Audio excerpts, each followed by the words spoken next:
নমস্কার বন্ধুরা, শুভ সকাল। আশা করি সবাই ভালো আছেন, সুস্থ আছেন। আজকে আমি চলে এসেছি অত্যন্ত লোভনীয় একটি রেসিপি নিয়ে। আজকের রেসিপি কাঁকড়ার ঝাল। তো কাঁকড়া খেতে আমরা বাঙালিরা প্রত্যেকেই পছন্দ করি।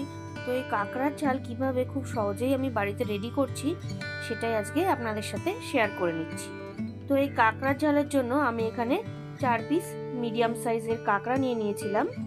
তো এই কাঁকড়াটাকে আমি ছাড়িয়ে নিয়েছি। তো দেখুন, এই কাঁকড়াটাকে আমি ছাড়িয়ে নিয়েছি, দাঁড়াগুলো ভেঙে নিয়েছি, ভালো করে পরিষ্কার করে ধুয়ে রেখে দিয়েছি। আর এটা হচ্ছে সামুদ্রিক কাঁকড়া। তো কাঁকড়ার পাশাপাশি আমি এখানে নিয়ে নিয়েছি আলু, নিয়েছি টমেটো, কাঁচা লঙ্কা, তেজপাতা, পেঁয়াজ, জিরে গুঁড়ো, গোটা জিরে, হলুদ গুঁড়ো, আদা রসুনের paste, Kashmiri red chilli powder আর নর্মাল লঙ্কার গুঁড়ো, আর নিয়েছি লবণ, গরম মশলার গুঁড়ো আর সর্ষের তেলে রান্নাটা করব। তো প্রথমে সর্ষের তেলটা দিয়ে দিলাম, তেলটা ভালো করে গরম করে নিচ্ছি। তো তেলটা গরম হয়ে গেছে, এবার তেলের মধ্যে সামান্য একটু লবণ দিয়ে দিলাম।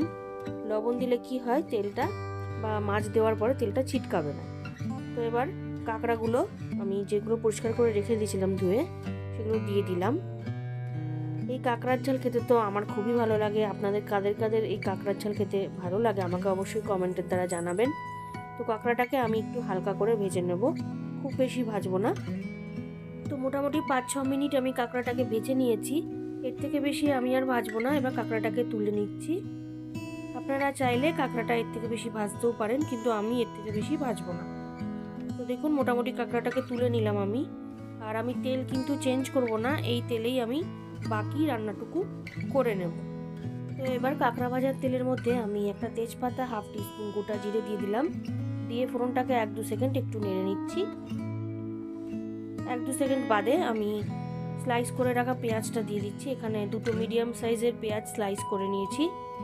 পেঁয়াজটাকে জাস্ট একটুখানি আমি নেড়ে নিচ্ছি, ওই 1-2 মিনিট মতন। এবার এর মধ্যে আমি দিয়ে দেবো কুচনো টমেটো, একটা বড় সাইজের টমেটো কুচিয়ে নিয়েছি, আর 4-5টা মতন কাঁচা পাকা লঙ্কা চিড়ে নিয়েছিলাম, সেটাও দিয়ে দিলাম।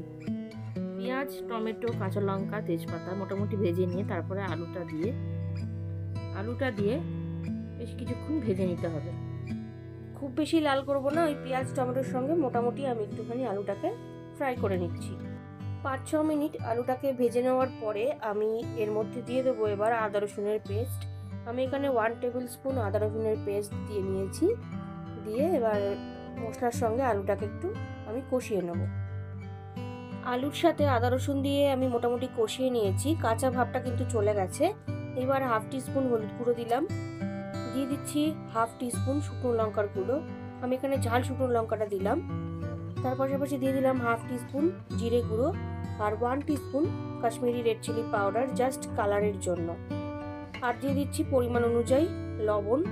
এবার সমস্ত মশলা আমি ভালোভাবে অয়েল রিলিজ হওয়া না পর্যন্ত ভালো করে কষিয়ে নেব। এর মধ্যে আমি একটুখানি সামান্য একটু জল দিয়ে দেবো, যাতে মশলাটা যাতে পুড়ে না যায়, তাই জন্য জলটা দিয়ে দেবো। একটু জল দিয়ে দিলাম। তো এবার ভালোভাবে আমি আবারও কষিয়ে নিচ্ছি। আমার চ্যানেলে কাঁকড়ার আরও রেসিপি আছে, আপনারা আমার চ্যানেল পেজে গেলেই কিন্তু সেখান থেকে রেসিপিগুলো দেখে নিতে পারবেন। বেশ কিছুক্ষণ সময় নিয়ে আমি মশলাটাকে কষিয়ে নিয়েছি। আপনারা দেখুন, অয়েল কিন্তু রিলিজ করে দিয়েছে। এইবার আমি এখানে ওই 1 কাপ মতন গরম জল দিয়ে দিচ্ছি। রান্নার ক্ষেত্রে কিন্তু গরম জল ব্যবহার করাটাই শ্রেয়। তো গরম জল দিয়ে আমি ভালোভাবে মিশিয়ে নিচ্ছি। তো ঝোলটা কিন্তু ফুটতে শুরু করেছে। এবার আমি 10 থেকে 15 মিনিটের জন্য চাপা দিয়ে দিচ্ছি। 10 থেকে 15 মিনিট হয়ে গেছে, আলুটা কিন্তু খুব ভালোভাবে সেদ্ধ হয়ে গেছে। এইবার ভেজে রাখা কাঁকড়াগুলো আমি দিয়ে দিচ্ছি। কাঁকড়াগুলো দিয়ে আমি একটু ভালোভাবে গ্রেভির সঙ্গে মিশিয়ে দেব। আমি এতটুকু গ্রেভি রেখেছি, আপনারা যেরকম পছন্দ করেন সেই ধরনের কিন্তু গ্রেভি রাখতে পারেন। একটু বেশি জল দিলে একটু বেশি গ্রেভি হবে, একটু কম দিলে একটু কম গ্রেভি হবে। তো দেখুন, কাঁকড়াটাকে আমি ভালোভাবে মিশিয়ে নিচ্ছি। তো ভালো করে আমি কাঁকড়াটাকে মিশিয়ে নিয়েছি। এইবার আমি 5 মিনিটের জন্য চাপা দিয়ে দিচ্ছি। ফাইনালি 5 মিনিট হয়ে গেছে, এবার আমি চেক করে নিচ্ছি। আপনারা দেখুন, কাঁকড়ার ঝাল কিন্তু আমার অলমোস্ট ডান। আমি জাস্ট একটুখানি নেড়ে দিচ্ছি। এইবার আমি হোমমেড গরম মশলার গুঁড়ো দিয়ে দিচ্ছি। এই হোমমেড গরম মশলার লিঙ্ক আমি ডেসক্রিপশন বক্সে দিয়ে দেবো, আপনারা সেখান থেকে দেখে নিতে পারবেন। তো হাফ টিস্পুন মতন দিয়ে দিয়েছি, ভালোভাবে আমি মিশিয়ে নিচ্ছি। তো ফাইনালি কাঁকড়ার ঝাল কিন্তু রেডি।